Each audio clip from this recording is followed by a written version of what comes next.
analiza textos americanos sobre Haití durante la ocupación americana.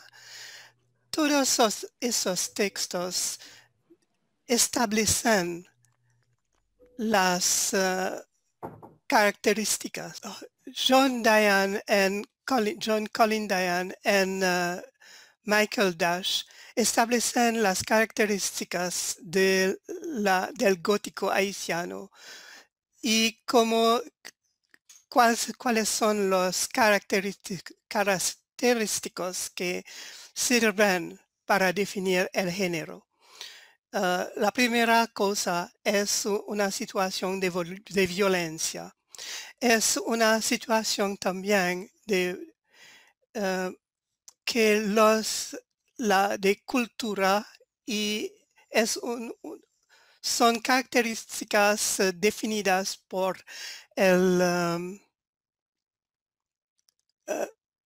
racismo de los americanos que visitan Haití durante la ocupación. Son la extrañidad, no sé si esta palabra existe en español, pero es el carácter extraño de la cultura haitiana y las ideas de canibalismo y los misterios del vudú. También la profesora Lisa Paravicini-Reber añadí a estos característicos una otra característica que es la del zombie, la figura del zombie que aparece en el cinema de Hollywood en los años 1920 y 20 o 1930 en estos años. Y puede decir algunos títulos que son, por ejemplo, la White Zombie, la zombie blanca, o I Walked with a Zombie, ando con un zombie. Estas películas contribuyen a no sé si puede decir instalar o instalar en la imaginación americana el mito del zombie y el prototipo del cinema hollywoodense del zombie. Esas características son característicos de novelas extranjeras, pero hay haitianos que se reapropian las imágenes del zombie y utilizan las imágenes del vudú en su propia narrativa. Lo siento mucho, pero en Haití el escritor que es el escritor, es un hombre que utiliza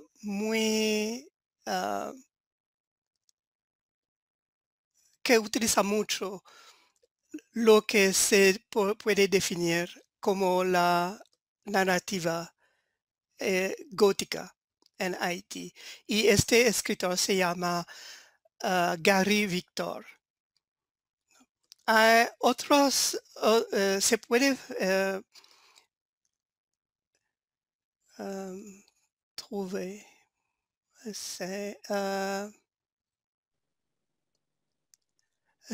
how do you say to find?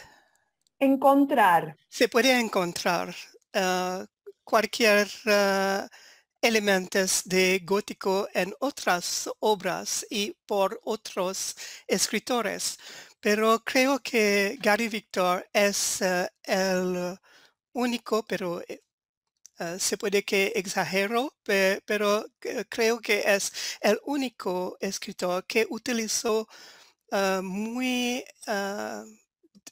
deliberadamente, uh, Deliberadamente. deliberadamente la, los temas góticos en su obra. Y no sabe si tengo cuánto tiempo tiene. Profesor Juan Aderzo, ¿cuánto tiempo tiene la profesora para presentar? Está preguntando. 5 minutos más y después Okay. quisiera, Nina, que tú apoyara algunos de los aspectos que tienen que ver con tu experiencia en el área que estamos tratando hoy. Sí, porque quería comentar sobre un cuento de Gary Victor que me parece que encapsula todos los característicos del gótico y lo que llamo el gótico vodú en la literatura haitiana. Es un cuento que se llama Danse vénézuélienne, es danza venezolano, y es un cuento que aparece en una colección de cuentos que se llama 13 novelas vodú. Y el título de la colección le dice todo. En este cuento, Gary Victor describe la historia de una joven y bellísima venezolana que llega en Haití para consultar un priestro vodú.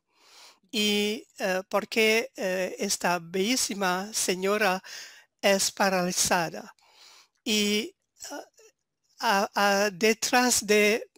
después de visitar todos los médicos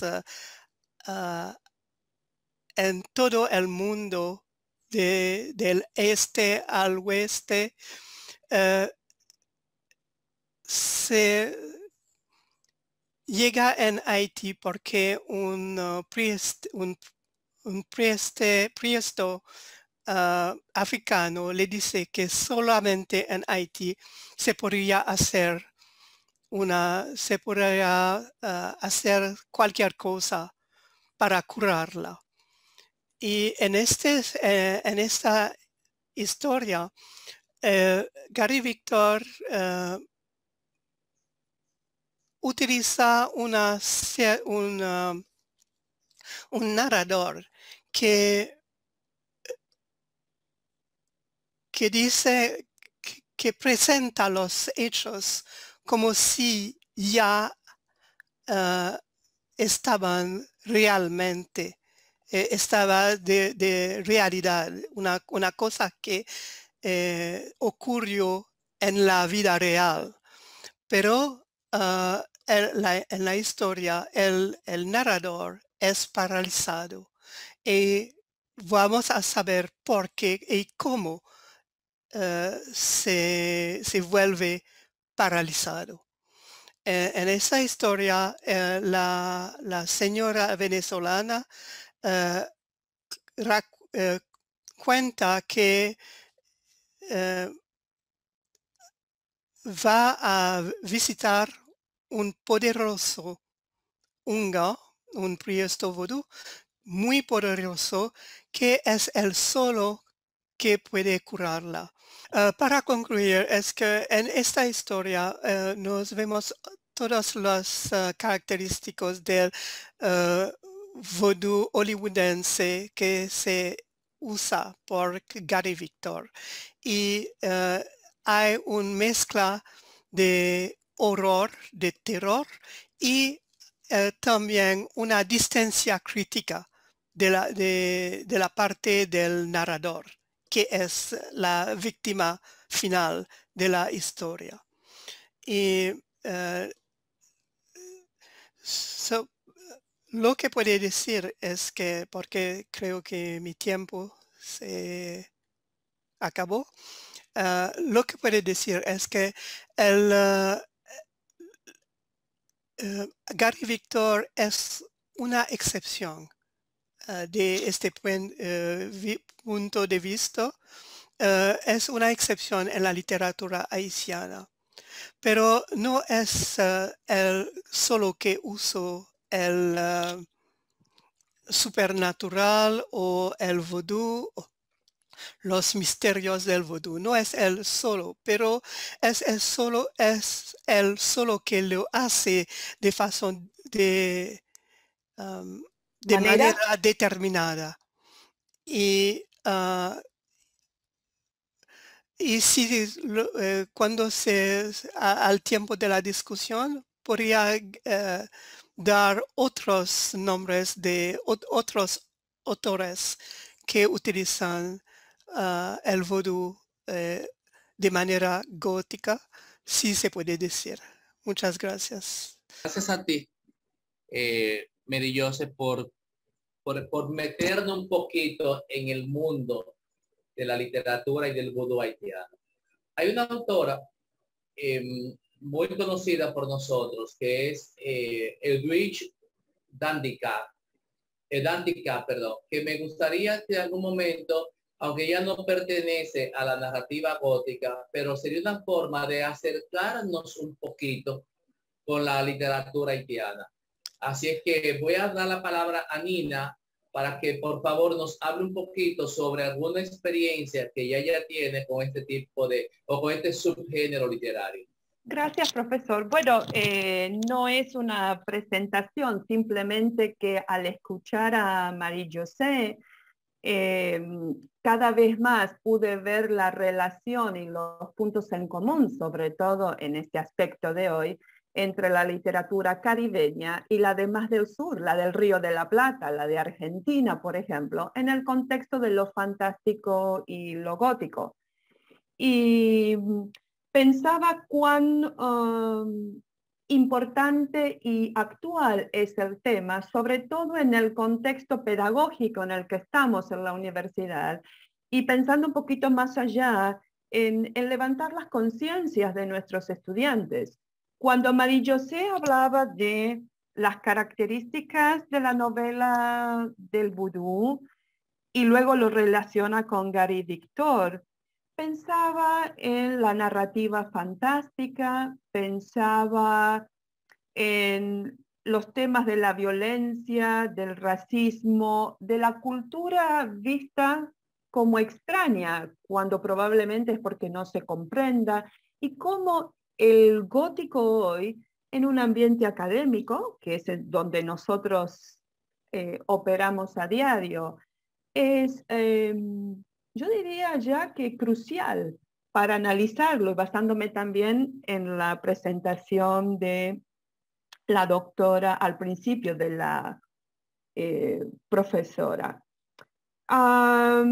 La experiencia, y sobre todo la experiencia pedagógica en este sentido, me hizo investigar un poquito, volver a algunas notas, y me gustaría dejarles una referencia de un ensayo de Julio Cortázar, Notas sobre lo gótico en el Río de la Plata.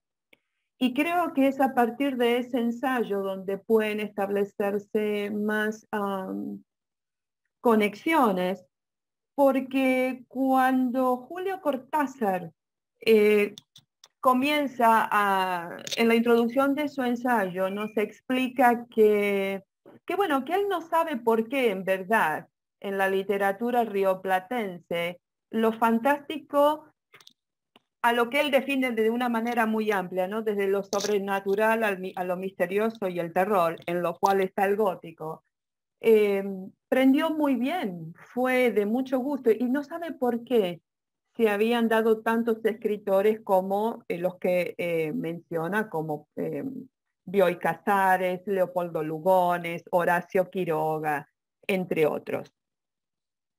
Y lo que más me interesa en relación a lo que Marie-José decía y este texto de Cortázar, que, bueno, como digo, lo leí de una manera más rápida, es la relación con lo cotidiano.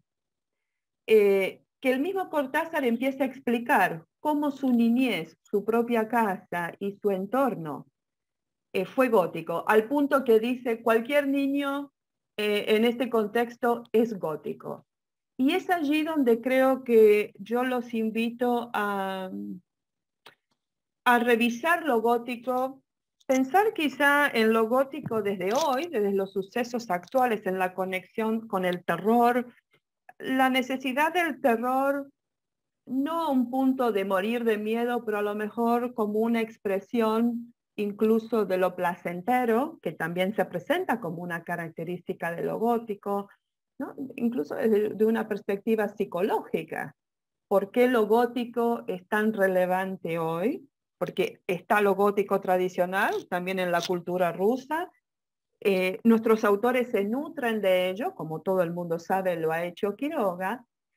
Y la enseñanza del almohadón de plumas, que es uno de los cuentos de Quiroga que se menciona dentro del contexto de lo gótico, en el mundo anglófono, en las clases de lengua, en lo que nosotros hacemos a diario, ha dado resultados bien interesantes, porque hay que comprender una naturaleza sombría, hay que comprender las descripciones del río Paraná sombrías, lo que implica el hombre en ese naturalismo en relación a la naturaleza, la conexión de nuestros escritores con Edgar Allan Poe, por lo tanto siempre vamos a la literatura americana e inglesa, y las posibilidades de reflexión desde el punto de vista lingüístico en la expresión, la materia lingüística hasta lo conceptual. Así que, profesor, esta es mi reflexión un poco a vuelo de pájaro y nada formal.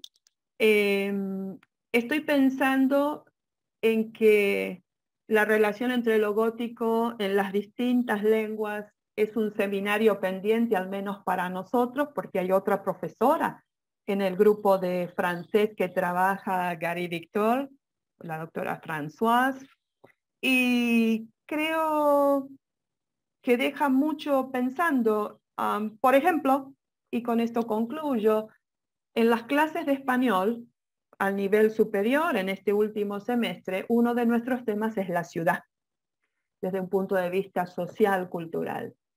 Y para que las clases sean más dinámicas, sobre todo ahora que estamos todos de manera virtual, yo abordo la ciudad de Buenos Aires, que es mi ciudad, a partir de música y videos musicales. Empiezo con la descripción de La Reina del Plata de Gardel, de los años 20-30, y luego voy a videoclips del rock nacional de los 80, los 90 y el 2000. Uno de ellos, de los años 80, se titula En la ciudad de la furia, del famoso grupo Soda Stereo, y En la ciudad de la furia tiene visualmente una estética absolutamente gótica. Desde Marie-José habló del cine, desde la perspectiva aérea, el mito del Ícaro, pero adaptado a Buenos Aires. Así que lo gótico está presente. Para nosotros es muy útil la conexión con algo que los muchachos en el Caribe inglés pueden conocer, la literatura gótica inglesa, y eso nos permite establecer lazos y, como Marie-José bien puntualizaba, a partir de características claves, llegar a las profundidades sociales, culturales. Muchísimas gracias, Nina. Mira, lo que realmente nutre un espacio académico es la diversidad.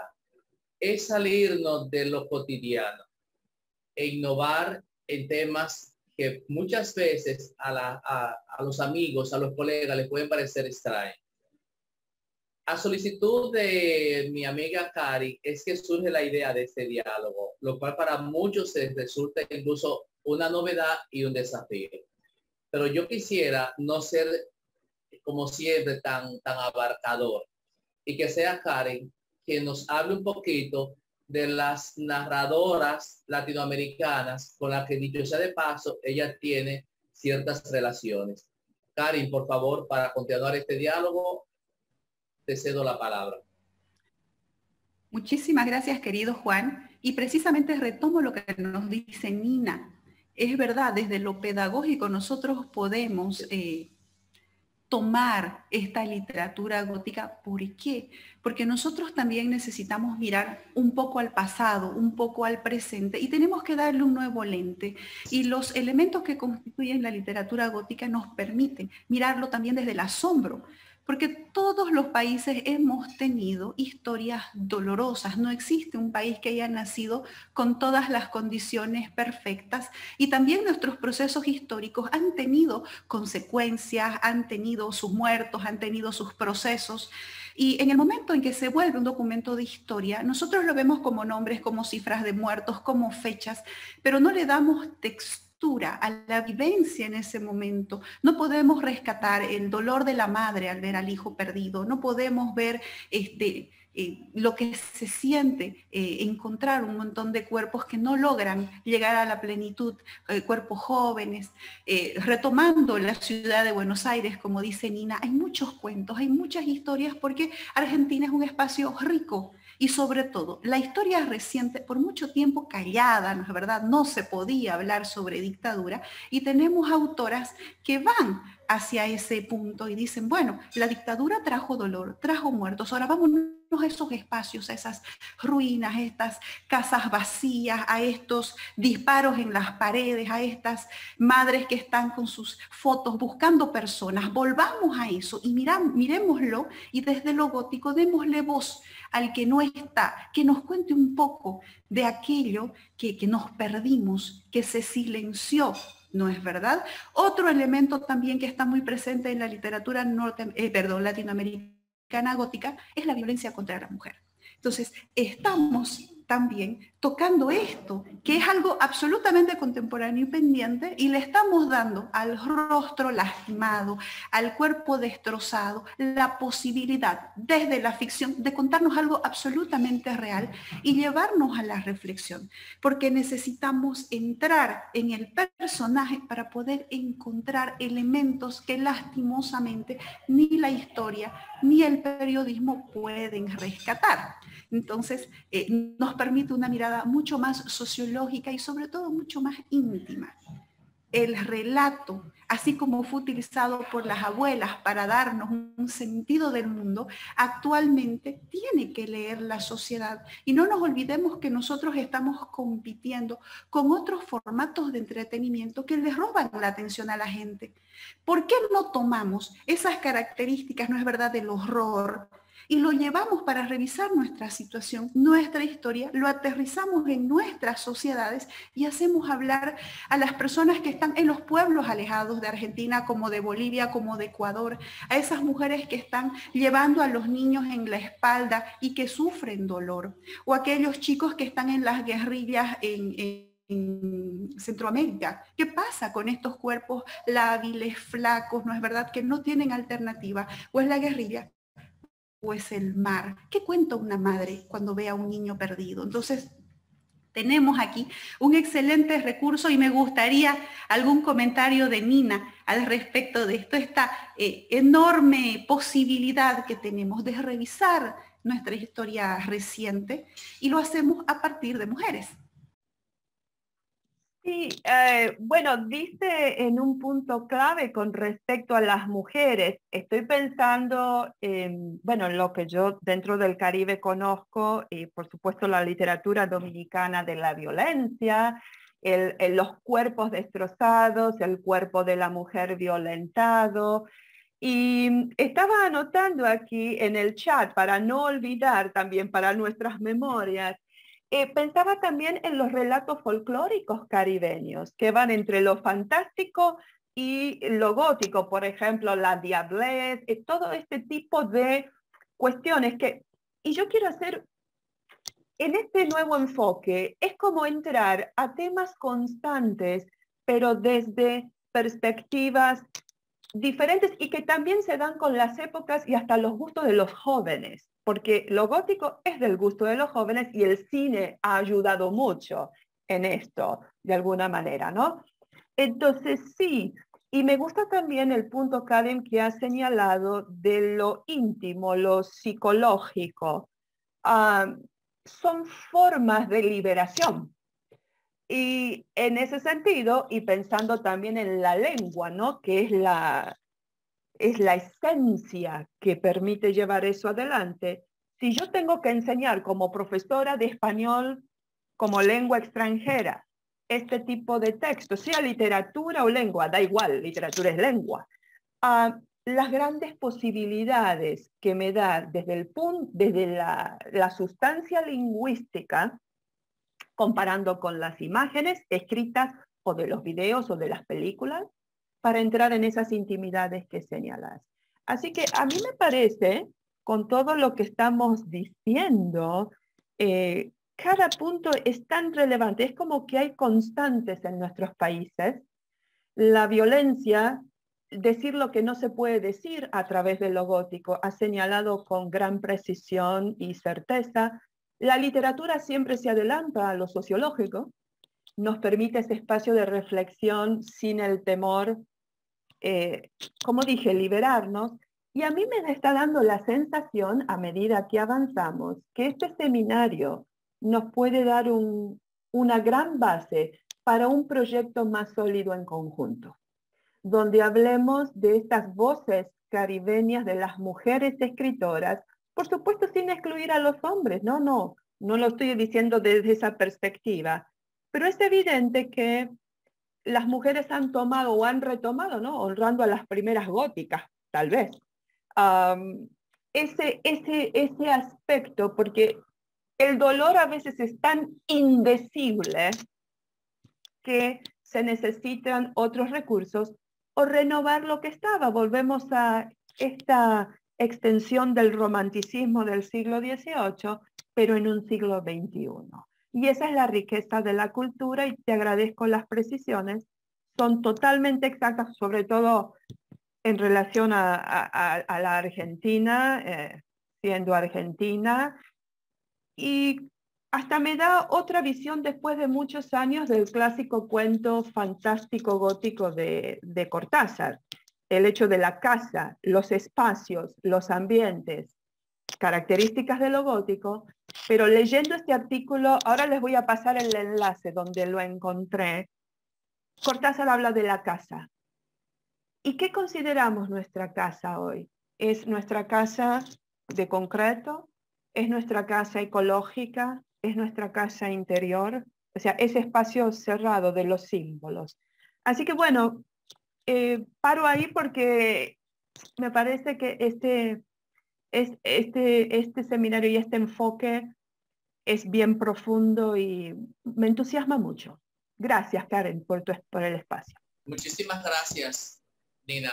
Mira, estuve pensando en la forma como una idea puede generar otras ideas. En este caso, este diálogo de alguna manera refuerza ya un proyecto que Nina con su universidad tiene y del cual nosotros perfectamente podríamos formar parte si Nina y su universidad nos lo permite. Tanto a mí como profesor de la Universidad Tomás Santo Domingo, como a Karen y a los demás colegas que nos acompañan en este diálogo literario internacional. Mira, hay un elemento interesante para mí y es el hecho de que la narrativa gótica, básicamente en Argentina, tiene unos antecedentes interesantes, sobre todo en la figura de Samantha Schweblin y de Mariana Enríquez. Pero sobre todo, según estuve mirando, la narrativa gótica tampoco es nueva. Estamos hablando de un subgénero que aparece, digamos, ya después de la segunda mitad del siglo XVIII, específicamente en 1764 con Horace Walpole y su novela El Castillo de Otranto, que luego entonces en una segunda edición aparece con el subtítulo Una historia gótica. Miren, la narrativa, yo no le quiero poner género. La narrativa escrita por hombres o escrita por mujeres, si es buena, es doblemente buena. En el sentido de que las mujeres, en este caso, nuestras invitadas y las personas que están relacionadas con el tema, que manejan el tema, que lo han trabajado, realmente entienden que como subgénero no deja de ser novedoso. Y yo creo que de eso se trata. Bueno, fíjense que buscando un poquito en los orígenes me encontré con figuras que no atienden a un género, sino autores y autoras como Clara Reeve, Anna Radcliffe, William Thomas Beckford, Matthew Lewis, que yo supongo que en una clase ya formal tienen que ser obligatorios para entrar en contexto.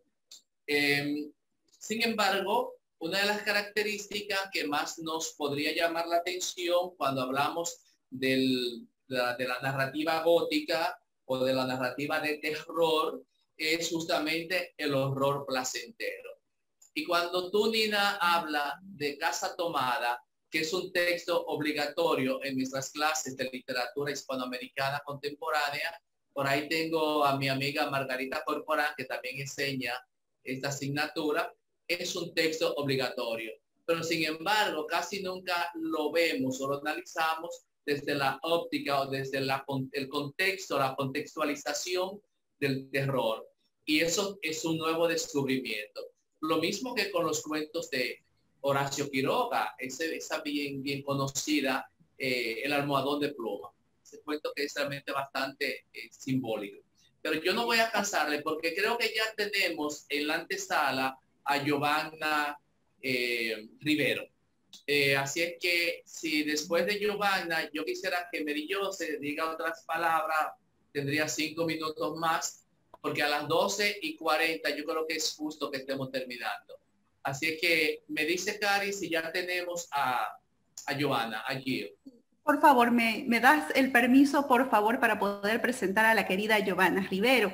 Ella nace en Montero, Santa Cruz, en Bolivia. ¿Ya? Ella es cruceña, nace en 1972, es licenciada en Comunicación Social por la Universidad Privada de Santa Cruz.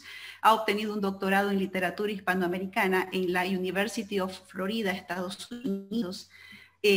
Ha publicado libros de cuentos, novelas, ficción para jóvenes, artículos académicos especializados en ciencia ficción, ensayos, crónicas. Realmente Giovanna es multifacética.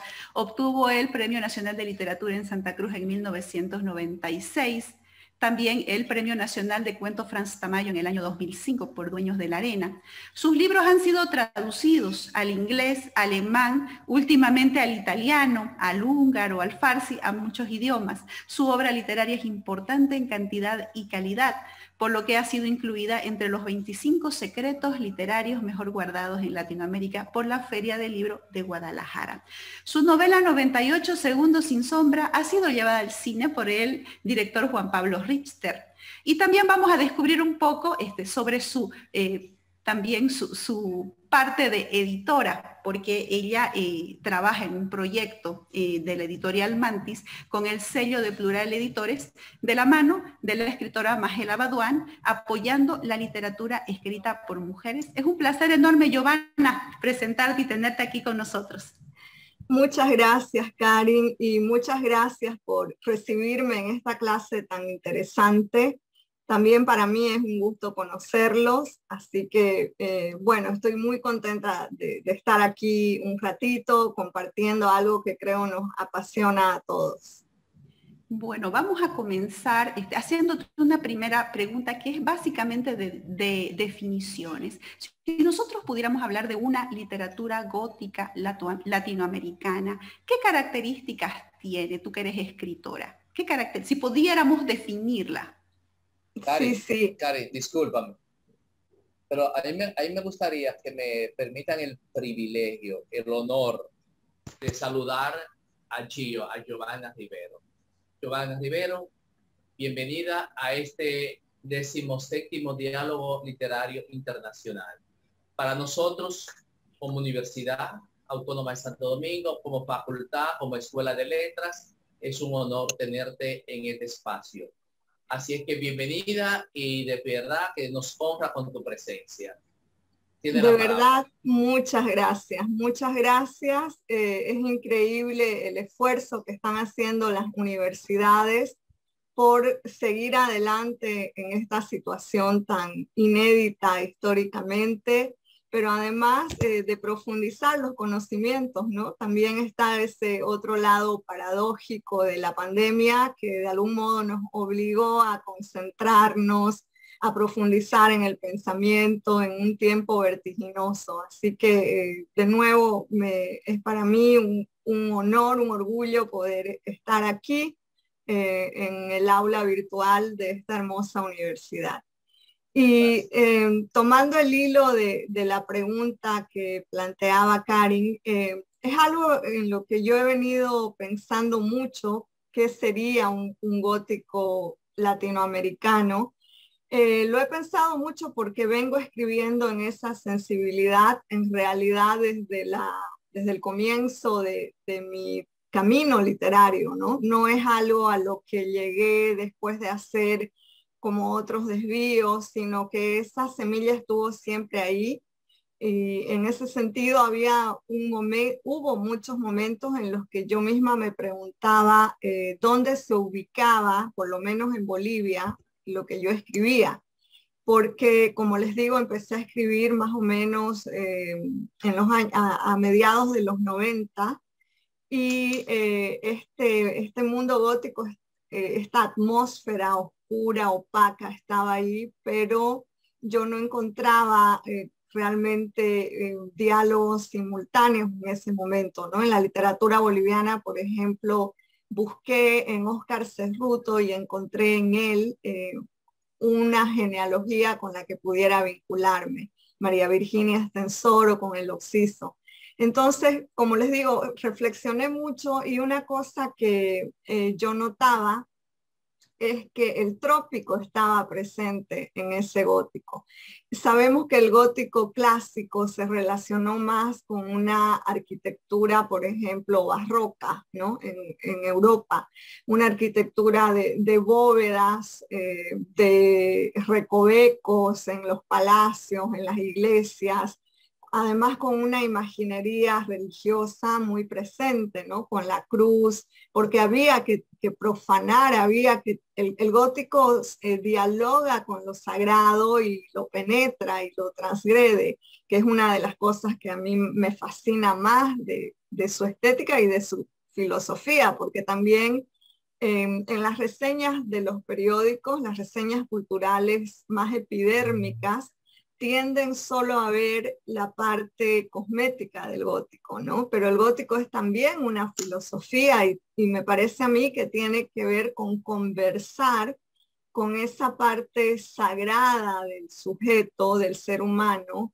esta vocación de trascendencia que como está digamos, encorsetado en la carne, en la putrefacción de la carne.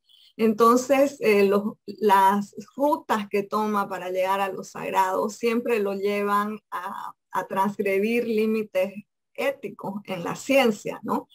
Y en cambio, en Latinoamérica, yo en mis pequeños descubrimientos noté que el trópico había estado siempre ahí. Ahora cuando entré al Zoom los escuchaba conversar sobre Horacio Quiroga y pensaba, ahí estaba, bueno, la selva, ¿no? En la humedad, el calor, ese verde que fue muy usado en otro tipo de literatura, como es la novela misma de la selva o la novela de la utopía, de la tierra, que hizo uso de la jungla, pero desde otro ángulo.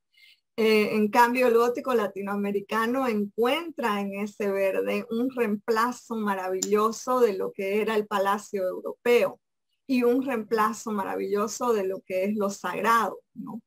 Esa sería para mí una de las características más interesantes a nivel de espacio dentro del gótico.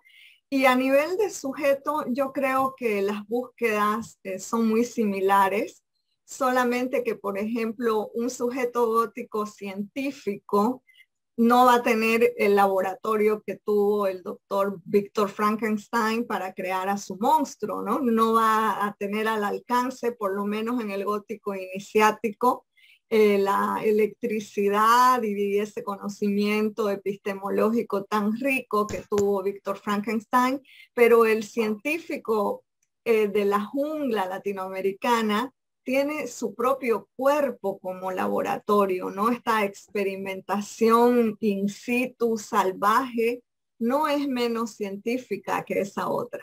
Entonces, esos serían como dos rasgos macro que yo encuentro que nos caracterizan. Ya yéndonos un poco sobre tu obra, la verdad es que me sentí devorada por Tierra Fresca de su tumba. Son 6 cuentos que están dentro de una de tus nuevas obras, porque estamos en una época en que estás bastante prolífica, Giovanna. Y algo que me llama la atención de estos cuentos es el hecho de que las mujeres en tus cuentos, por lo menos en Tierra Fresca de su tumba, siempre pierden, y pierden algo. Pierden la dignidad, la inocencia, o pierden al hijo. Y pareciera que la muerte viene a ser como una especie de acto de justicia, sobre todo porque eres muy precisa en la ubicación de tus personajes. Puede ser una señora que vive en una colonia, no es verdad, japonesa, puede ser una joven menonita, que dentro de sus circunstancias, ellas sufren violencia. Pero la mujer, culturalmente callada, lo que hace es esperar, y en la espera la muerte forma parte de esta toma de justicia en el cuerpo. Sí, y bueno, una cosa que a mí me ha interesado no solo en este libro, sino en general, es la subjetividad de la mujer. Y no quiero sonar esencialista, no quiero decir hay un personaje femenino o hay una escritura femenina. No, pero a mí, porque la narrativa la ficción en general está hecha de artificios, ¿no? Es un arte, es decir, hacemos artificios. Hay algo artificial, pero no por ello menos auténtico en la creación de un personaje. Entonces, desde este libre albedrío del artificio, a mí me interesa indagar en lo que podría ser una subjetividad de mujer que está vinculada a una situación existencial que es muy compleja, que es ser madre. Pero ser madre no en los términos clásicos, sino en esta complejidad de, por ejemplo, biológicamente dar otra vida, ¿no? Hay algo monstruoso también en ese vínculo. Lo que pasa es que como la maternidad durante demasiado tiempo la pusimos en un lugar intocable, impoluto, en realidad, por ejemplo, uno de los que explora en ese vínculo es Hitchcock, y Hitchcock es el gótico del cine por excelencia, porque él nota que hay una cuestión monstruosa en el vínculo materno. Entonces a mí me interesa también en mis personajes buscar estas ambivalencias, ¿no? Una madre que, por ejemplo, en otro libro, Para comerte mejor, tengo un cuento donde la madre al final termina matando a la niña involuntariamente en un exceso de protección. Entonces este exceso, que es un exceso del cuerpo que se inflama para dar vida a otro, es un exceso también de la muerte, porque esa vida está también prometida a la muerte. Entonces es un poco estos personajes que decís buscan la liberación o la justicia a través de la muerte.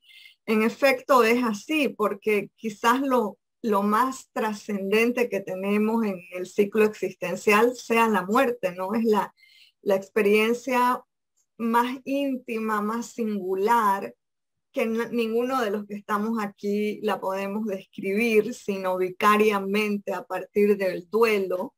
Entonces, hay como en los libros que mencionas, Karin, de Tierra Fresca de su tumba, mis personajes tienen como una ansiedad por poder saber en vida, como lo supo Frankenstein, qué es morir y poder superar la experiencia y seguir en este plano. Y como eso es imposible, también de algún modo son castigados, ¿no? Porque quien osa viajar a ese territorio divino de la muerte y regresar, tiene que ser castigado en el plano de lo humano. Entonces es un poco la atmósfera o la filosofía desde la que escribí estos relatos. Estábamos hace un momento hablando con Nina Bruni, que está aquí en el grupo, que el gótico también está aprovechando actualmente de revisar, ¿no es verdad? Revisar la historia reciente, revisar qué pasa en nuestras ciudades, en nuestros países, con respecto a la violencia contra la mujer, con respecto a una historia que ha pasado, es un pasado reciente, pero no fue visto desde una perspectiva más profunda, ¿no es verdad? Entonces, eso también hemos estado viendo, por ejemplo, en Mariana Enríquez y la cuestión de la dictadura, o como estamos viendo la memoria del pasado en Mónica Ojeda, o en México también tenemos a Fernanda Melchor. Entonces, tenemos varias voces que nos revisan lo actual, lo revisan pero desde otro punto, porque el gótico nos genera más hambre de conocimiento y también el placer de leerlo, y necesitamos asentarlo en nuestra realidad. Esta ficción nos cuenta de alguna manera la realidad de una forma más profunda. Sí, sí. Bueno, yo no sé si de una forma más profunda que, por ejemplo, lo podría hacer el realismo. Quizás se disputan esa hondura o la comparten, pero sí creo que el gótico consigue iluminar cosas que el realismo no quiere, ¿no? El realismo no quiere justamente porque está comprometido con unas características que le obligan a tomar distancia en virtud relativa de su objetividad, le obligan a tomar distancia de ciertas zonas del mundo interior, por ejemplo, de los personajes, y de cómo los personajes inscriben en su cuerpo y en su psiquis la violencia, por ejemplo, de Estado, o la violencia política, o la violencia religiosa, ¿no? Esa inscripción a nivel de carne y de psiquis es algo de lo que no se hace cargo el realismo. Y el gótico sí, justamente el gótico sí, porque, y aquí voy a hacer una pequeña digresión, así como decíamos que el palacio, el castillo medieval, por ejemplo, o renacentista, prometía como estas concavidades, convexidades, como una alegoría de nuestros relieves internos. Del mismo modo, creo que el cuerpo es ese espacio, esa edificación hecha de célula, de carne, de sangre, en la que habitan todas nuestras ambivalencias y nuestras contradicciones. Perdón, es mi perra que está desperezándose. Y entonces, cuando hablamos de una política estatal, de una política religiosa, eso tiene que golpear en alguna materia, ¿no? Así como la luz del gótico golpea en el ladrillo, en el cemento, en el concreto de un palacio, en su piedra medieval. Del mismo modo, la violencia tiene que elaborar una inscripción en la materia del cuerpo. Y esta inscripción puede ser desde la tortura sobre el cuerpo, la tortura de las dictaduras, hasta el estigma religioso que aparece en la figura del santo, que es una de las figuras que a mí me gusta más y sobre la que estoy escribiendo. Pero también aparece en la inscripción psíquica, ¿no? Donde ahí surge el personaje con una enfermedad mental, con una disociación de la realidad, que es otra de las vías narrativas que a mí me interesa mucho explorar. Entonces, en las autoras que mencionaste, sin duda esas inscripciones están ahí, en los cuerpos de sus personajes.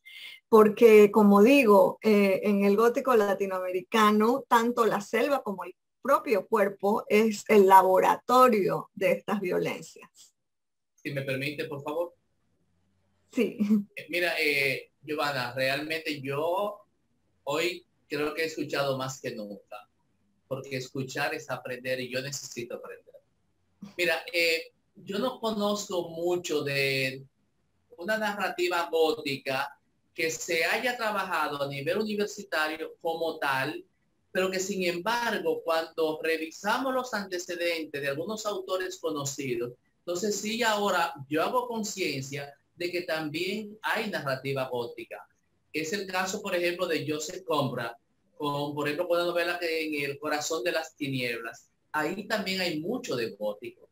Ahora, antes de pasar de nuevo a tu disertación, me gustaría darle unos minutos a María-José para que ella nos hable un poquitito, aunque sea 5 minutos más, sobre la presencia del vudú en algunas novelas de autoras latinoamericanas contemporáneas, como tú, como Mariana Ojeda, y otras más, donde, dicho sea de paso, el vudú aparece como referente importante en la trama de sus obras. Si tú me das con tu venia, pasaríamos la palabra a María-José.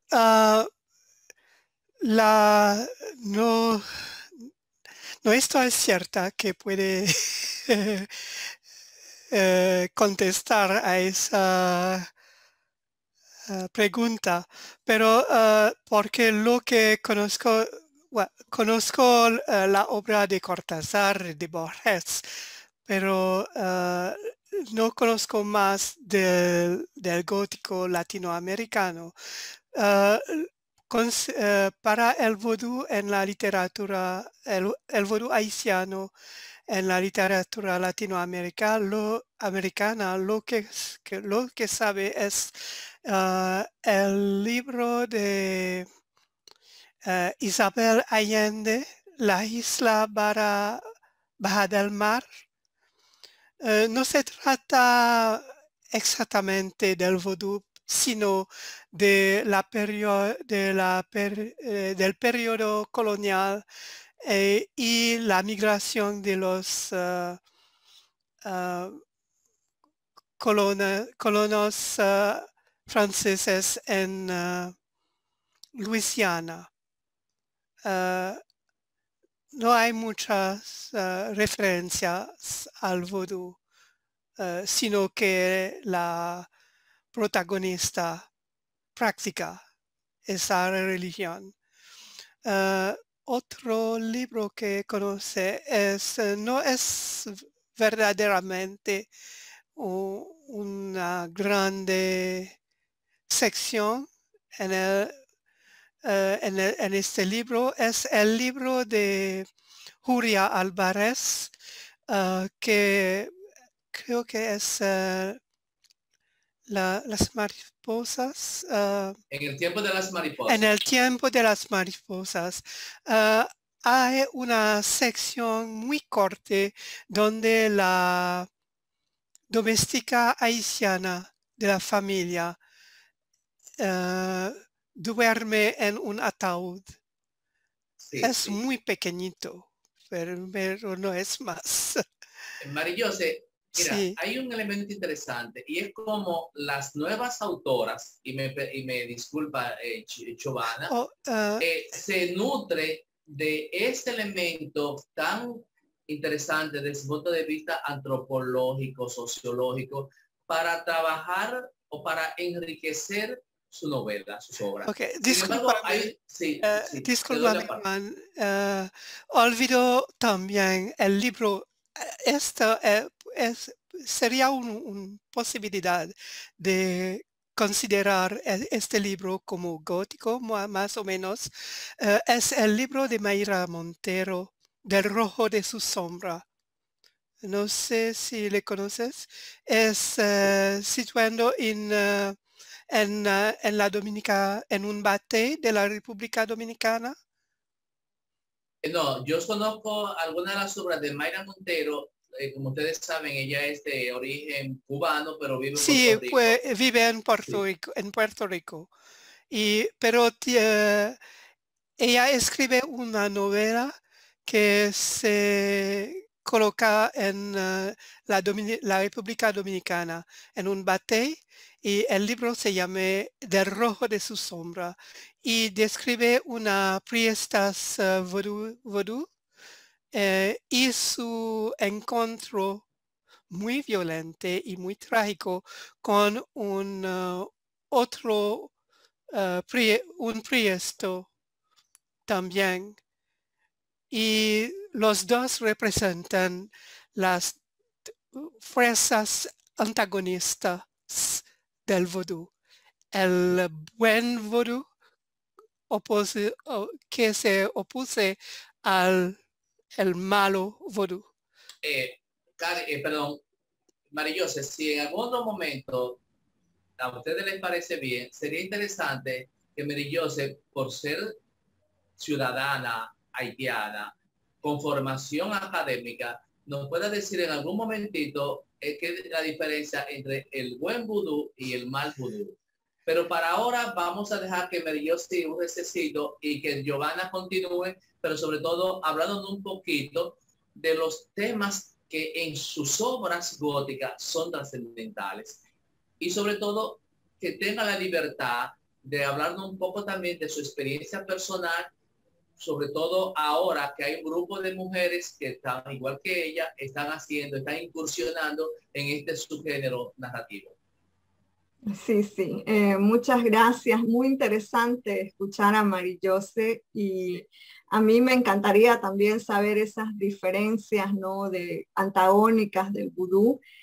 Yo tengo un personaje en una novela, en 98 segundos sin sombra. Es una adolescente cuya abuela sabe vudú y bueno, este personaje quiere aprender, ¿no? Quiere que su principal herencia de la abuela sea ese conocimiento. Así que a mí me ha interesado muchísimo poder comprender mejor y además cómo llamar a ese conocimiento, ¿no? Con qué categoría es, por ejemplo, es una ciencia, es un saber popular, es un saber religioso. Eso también sería muy interesante de poder conocerlo. Y bueno, Juan, me preguntaba sobre, ¿podrías por favor otra vez ponerme en rumbo de la conversación? Bueno, básicamente los temas en que tú te apoyas, tus vivencias para armar la trama de tus novelas y sobre todo la relación con las demás autoras góticas con las que yo sé que tú tienes muy buena relación, porque han formado una especie de, digamos, de grupo. Sí, sí, sí. Bueno, voy a empezar al revés. Es cierto que nos conocemos con distintos grados de amistad, claro, ¿no? Uno puede conversar más con una autora que con otra porque la vida lo va poniendo a uno en ciertas circunstancias.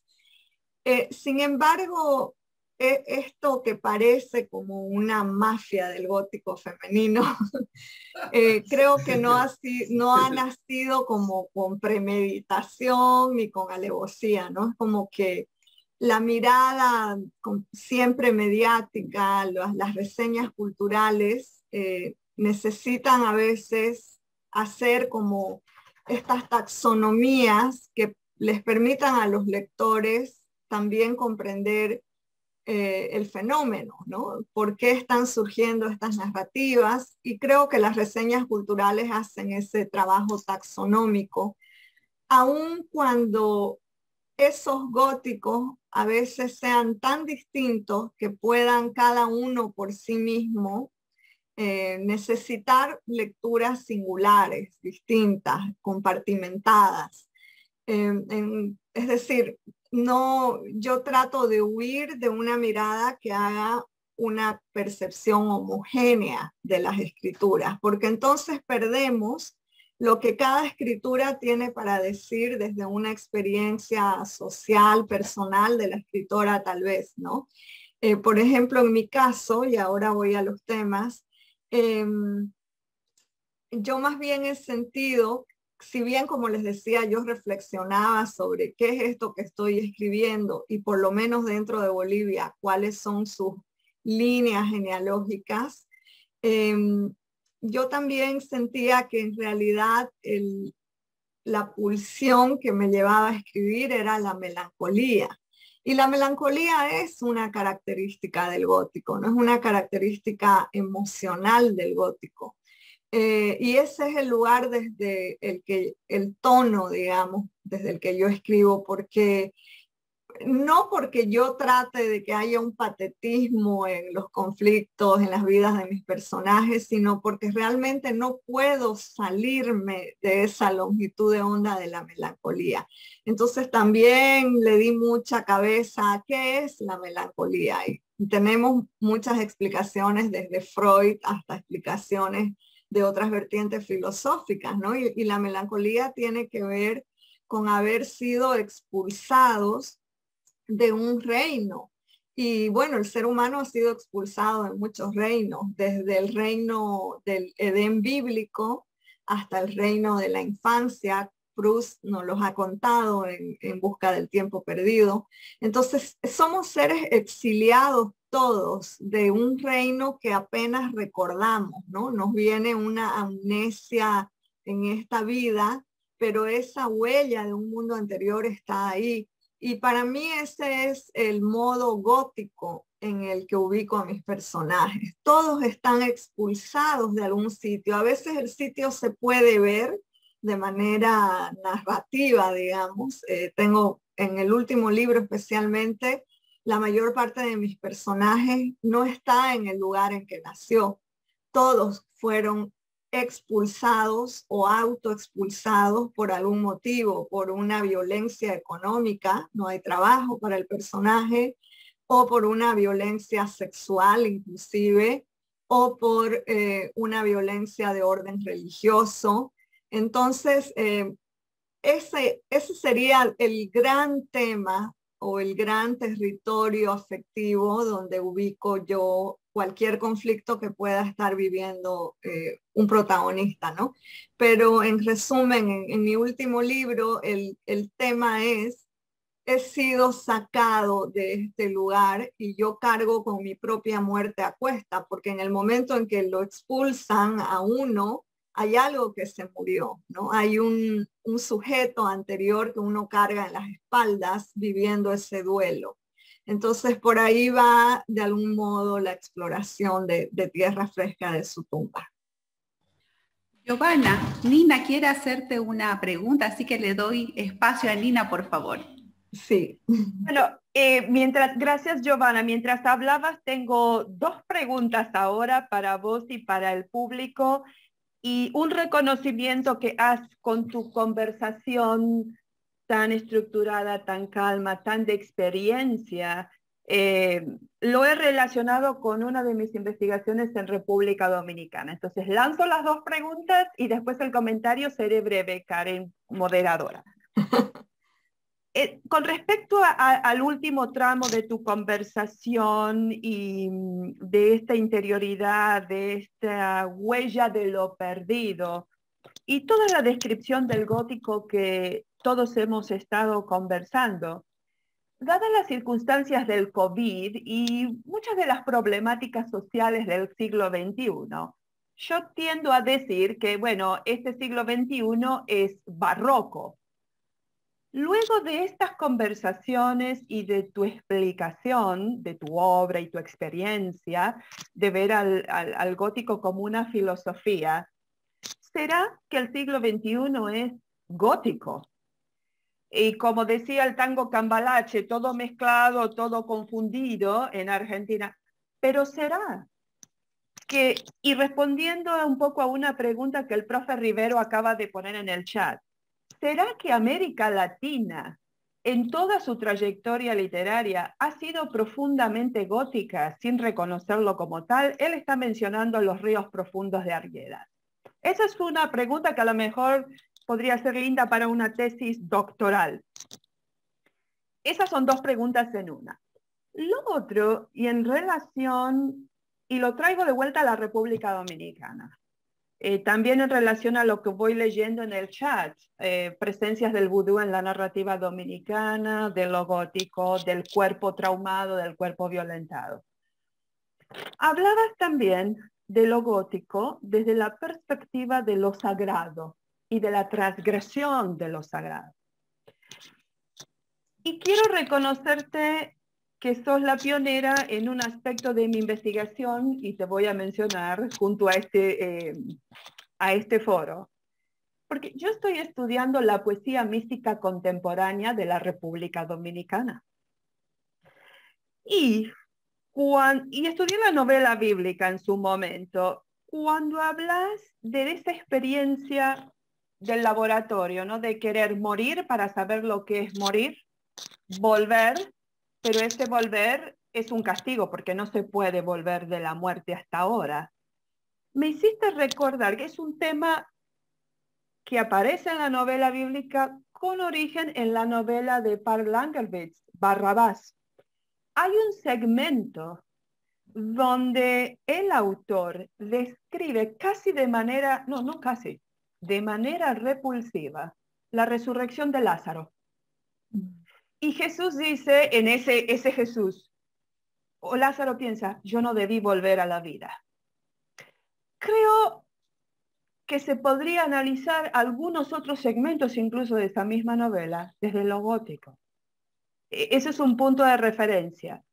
Y en relación, y sigo pensando, aunque parezca desconectado, estas experiencias, hablaste de la pérdida de un paraíso, una pérdida psicológica, siempre estamos con la huella de lo perdido, de tu melancolía. De alguna forma estás describiendo la experiencia de los místicos, el estigma, el cuerpo estigmatizado, es un cuerpo, si queremos, torturado.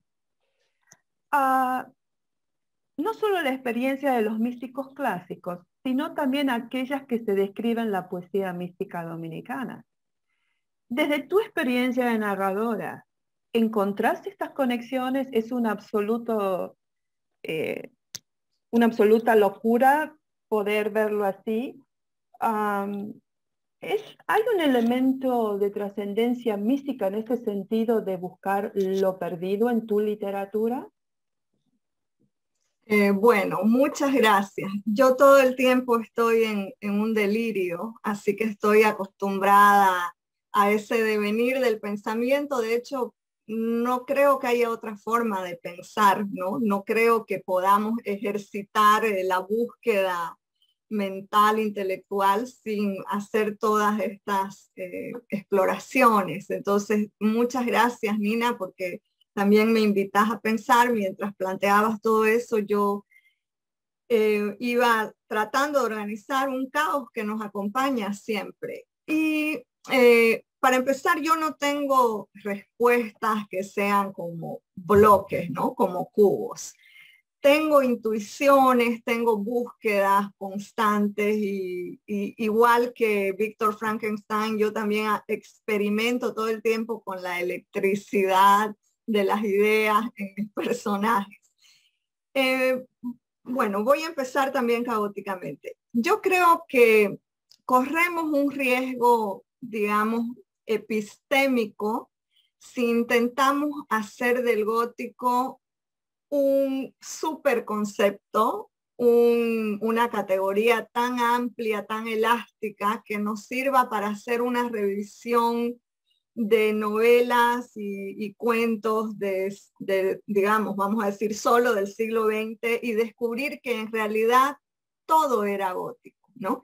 Creo que el riesgo que corremos con eso es el de debilitar al propio gótico, debilitar nuestra capacidad de conectarnos con esto tan distinto, tan único que ofrece el gótico. La salida que veo es desde el armado también heurístico, epistemológico de las cosas, poder decir, sí había una intuición gótica, por decir, llamar intuición gótica a lo que sí estuvo presente en muchas narrativas que de pronto en ese momento se las tomó como históricas, o como en el caso de Los ríos profundos, como una novela de la tierra, o novela política, o novela del indio, ¿no? Que se ubicó en otras categorías por los estudios y las teorías literarias. De pronto descubrir que ahí latía también una intuición gótica,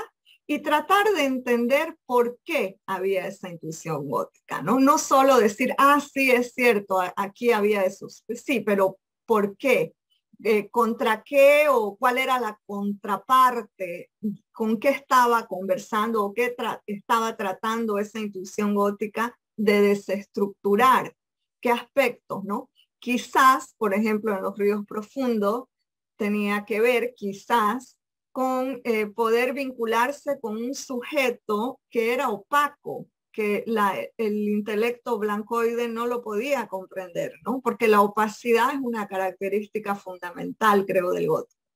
Y luego poder también respetar como esa personalidad del gótico mucho más hermética, mucho más compacta, para que ese foco más, ese cuerpo más unitario también nos permita reconocer los fenómenos cuando ocurren, porque de otro modo repetimos los errores de la historia y se nos escapan especificidades, ¿no? Entonces creo que también respetar cierta especificidad de la categoría gótica sigue siendo necesario. Dicho esto, a tu inquietud, que también es la mía, de este siglo gótico, estamos ante un neobarroco, porque ya hubo un neobarroco, ¿no? Estamos ante un neobarroco. Probablemente sí, y para eso, claro, otra vez necesitamos ver cómo era el barroco.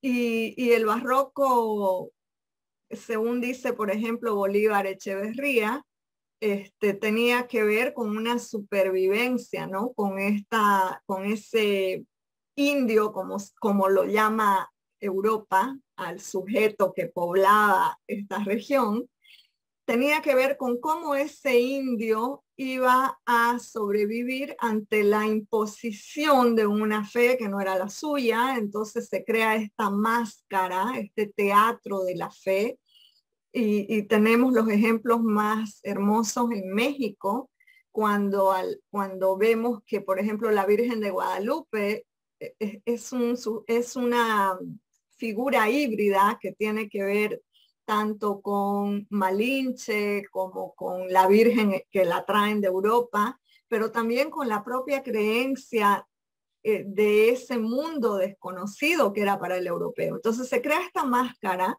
pero la máscara en algún momento se vuelve la identidad, y ese es el fenómeno precioso del barroco, ¿no? Cuando el collage de la máscara se vuelve lo más auténtico que podemos ser. Y si nos vamos, digo, a ese lugar del barroco y luego lo comparamos con el barroco europeo en general, estoy diciendo algo muy burdo, muy a grosso trazo, vemos que, por ejemplo, en las artes plásticas el barroco baja el cielo, ¿no? Walter Benjamin nos cuenta que este cielo que antes estaba alto, y volvemos a la arquitectura gótica, ese cielo que estaba muy alto con respecto a la cabeza del perfecto ser humano, de pronto baja en las representaciones plásticas. Esa nube oscura a punto de llover baja, y si el ser humano levanta su dedo índice casi puede tocar ese cielo. Ese es el otro barroco que nos dice Dios y yo ya estamos tan cerca que si yo pincho la nube con mi dedo me va a llover esa divinidad, ¿no? Baja el cielo por todas las crisis religiosas que vive Europa desde el protestantismo, por ejemplo, ¿no? Que cuestiona por qué la misa era en latín y se volvía una cosa incognoscible para la gran masa. Entonces, con todas estas cosas muy caóticamente dichas, sí, yo creo que el siglo XXI y especialmente este momento pandémico es barroco, porque de nuevo ese cielo ha bajado en su peor forma, no para bendecirnos, ¿verdad? No para decir estoy tan complacido como divinidad, estoy tan complacida con ustedes que bueno, aquí está de nuevo el Edén. Aquí están los animales, sino más bien es el reverso de este nuevo contacto que tenemos con la tragedia divina. El cielo ha bajado de su peor forma. Entonces, yo sí creo que estamos en un momento muy barroco y, por tanto, muy gótico. Si me permite, los amigos de la escuela, los colegas, Jenny Montero pregunta, antes de pasar la palabra a Marillos, que está esperando por nosotros, Ella pregunta si algunas características específicas del gótico latinoamericano.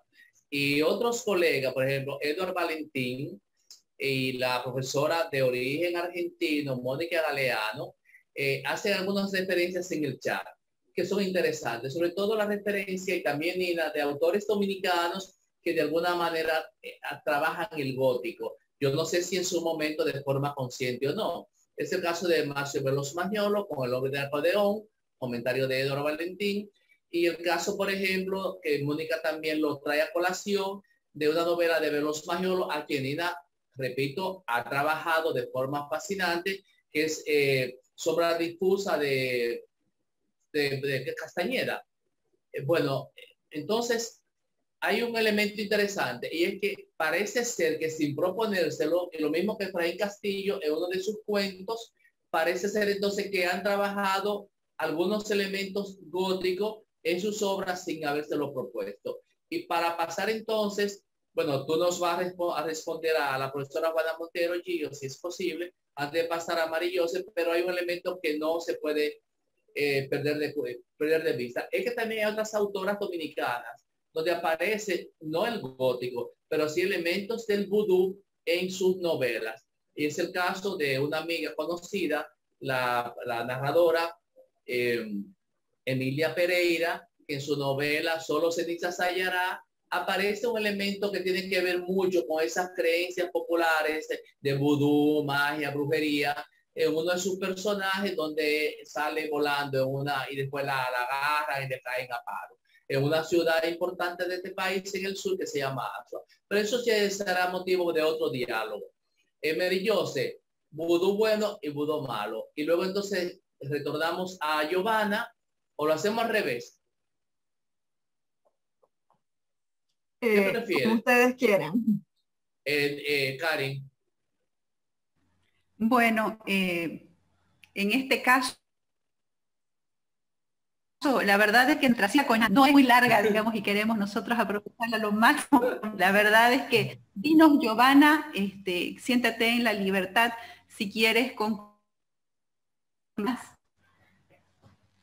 Me gustaría, yo también quiero aprender de esta maravilla que es tener a Mari Joseph, así que ella nos cuente y después yo hago una participacioncita pequeña luego. Perfecto, perfecto.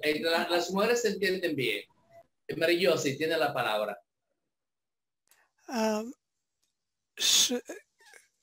Debe hablar de la distinción entre bueno, malo. Sí. Sí. Es una distinción que aparece de las obras de los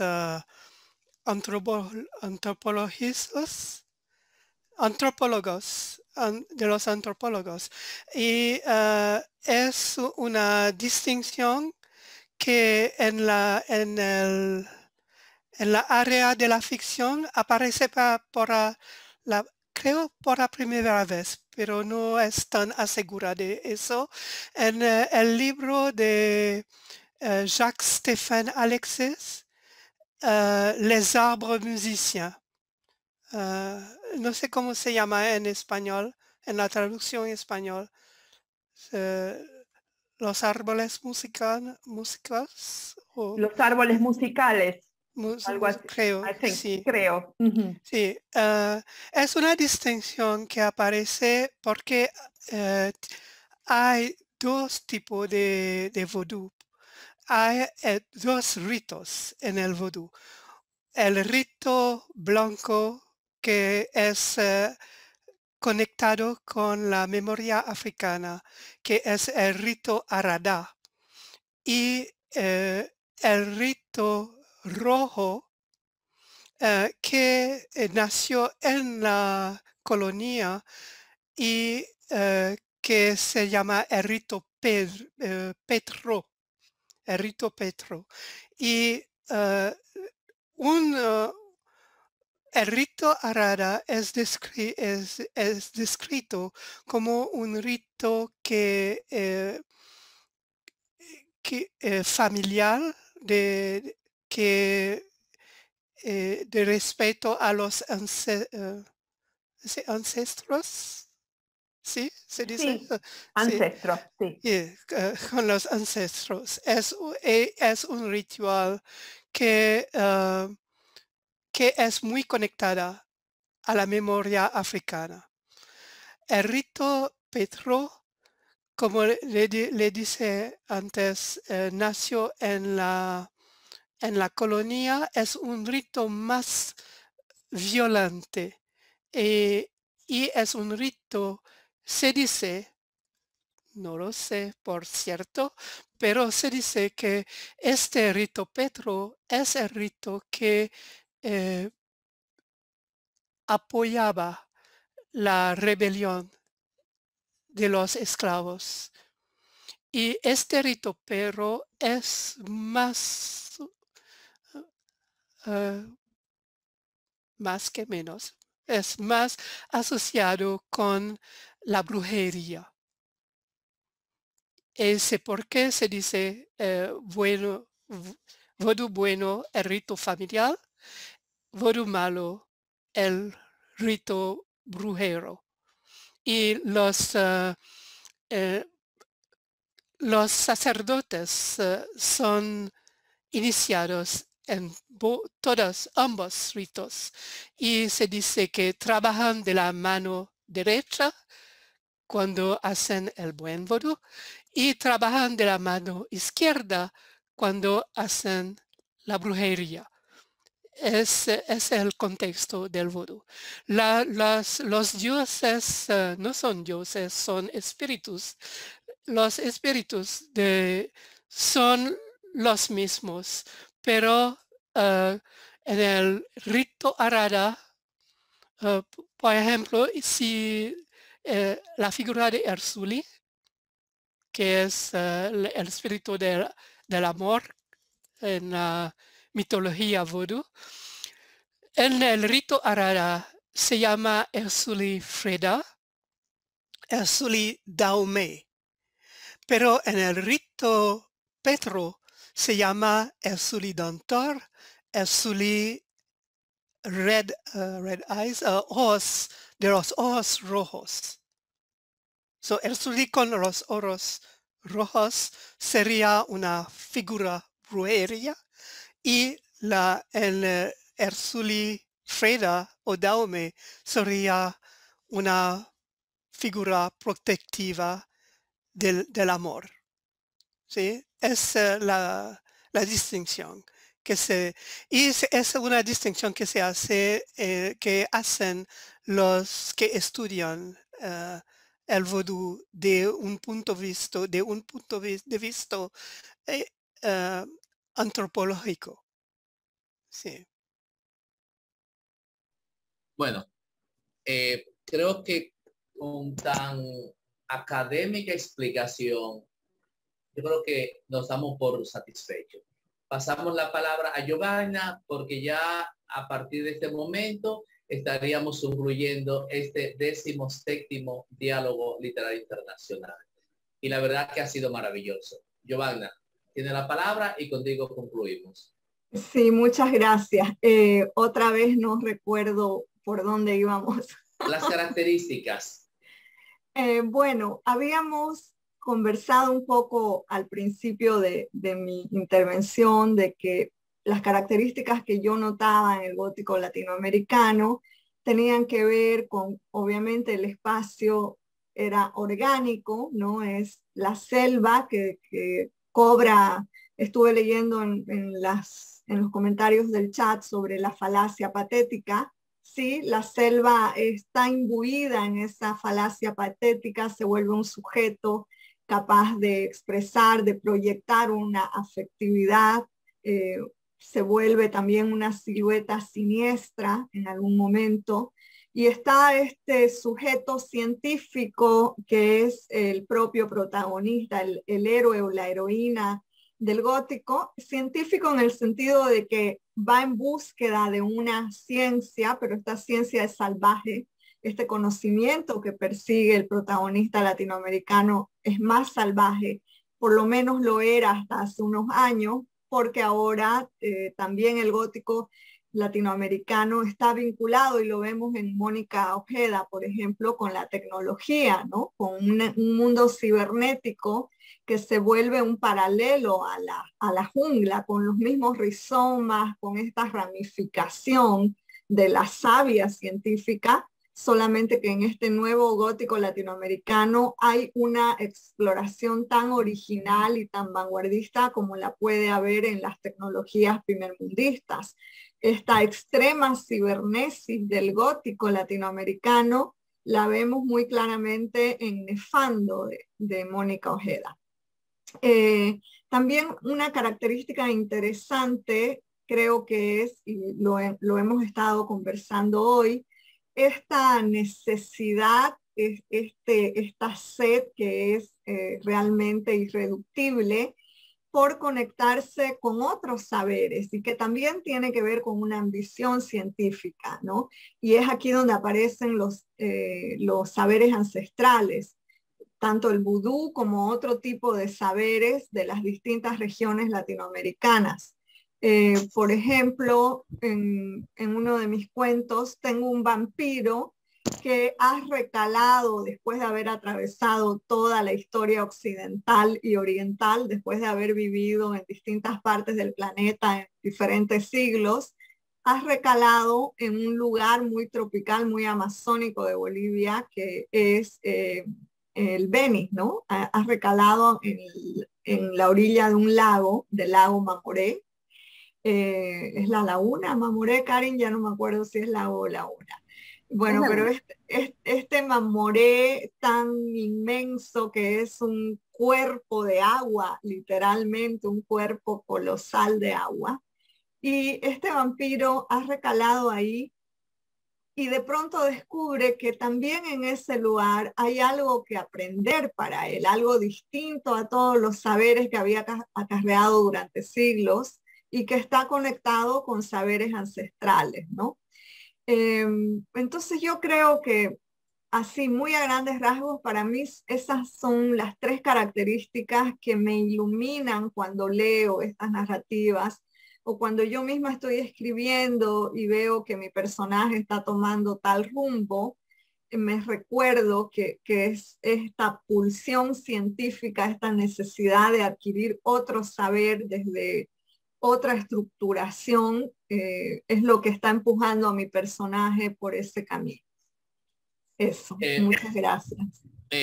Bueno, yo quisiera aprovechar para hacer un anuncio y permitir que sea Karin Holloway, nuestra coanfitriona, quien despida este diálogo.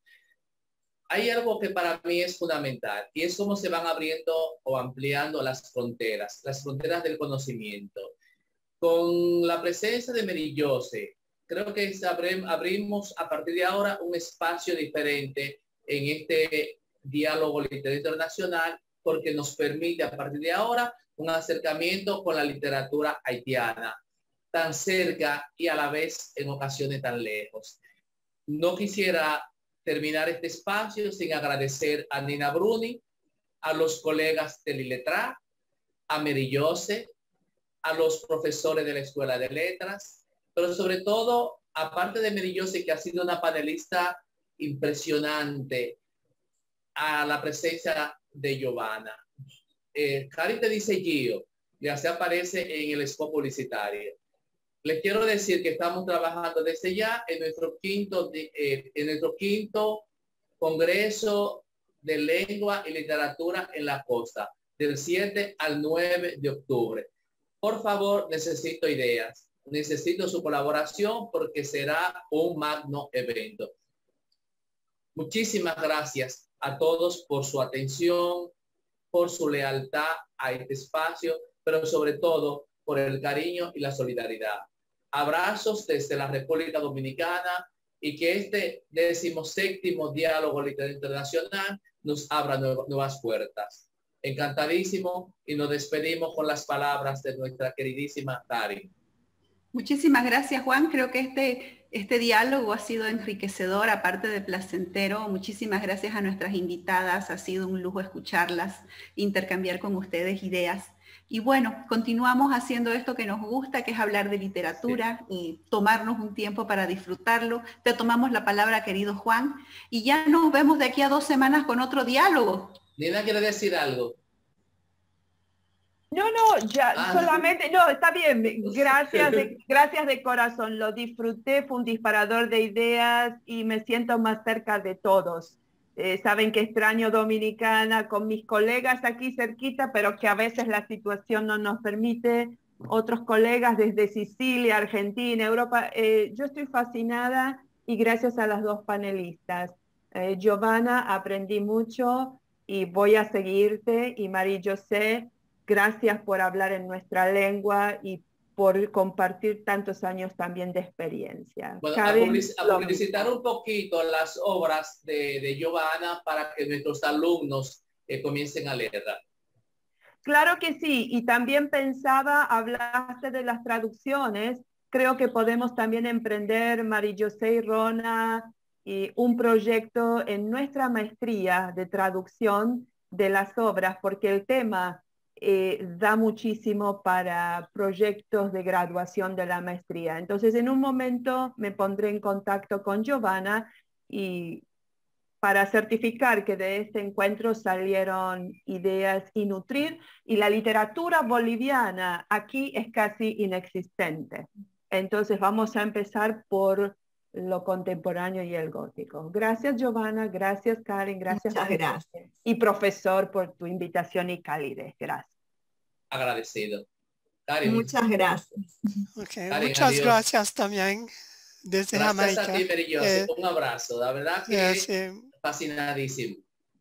A los amigos que nos acompañan, dejamos el chat abierto unos minutos más para que se salude. Y gracias a esos profesores tan amorosos, tan solidarios. Pilar Ucar, te amo. Gracias, que estén muy bien. Gracias, Giovanna.